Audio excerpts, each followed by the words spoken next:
हिंदू धर्मातला पवित्र महिना म्हणजे श्रावण।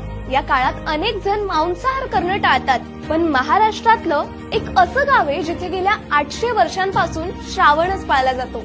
असं ऐकून तुम्हाला जरा नवल वाटलं असेल, पण हे खरंय। या गावाचं नाव आहे कनाशी। इथे ना कुणी मांसाहार करतं ना कुठलंही व्यसन।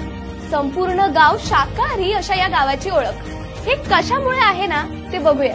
या संपूर्ण गावात महानुभाव पंथाचा आचार विचार, तत्वज्ञानाचा विचार इथल्या लोकांमध्ये रुजलाय। 850 वर्षांपासून या गावात महानुभाव पंथाचे अनुग्रहित असल्याने ते पूर्णपणे शाकाहारी आहेत। याला कारण एकच, ते म्हणजे चक्रधर स्वामी यांच्या पदस्पर्शाने ही भूमी पवित्र झाली आहे। चक्रधर स्वामी म्हणजेच महानुभाव पंथाचे आचार विचार इथल्या संपूर्ण गावकऱ्यांनी स्वीकारलेत। इथल्या प्रत्येक रहिवाशाला शाकाहारी असल्याचा फार अभिमान आहे, कारण हे गाव फक्त मांसाहार किंवा व्यसनापासूनच नव्हे तर भांडणापासून सुद्धा कोसो दूर आहे। तब्बल 850 वर्षांपासून या गावाने शाकाहाराची परंपरा जपली आहे। अशा पद्धतीने हे राज्यातलं एकमेव गाव आहे। तुमच्या ओळखीत सुद्धा असं अनोखं गाव आहे का? आम्हाला नक्की सांगा।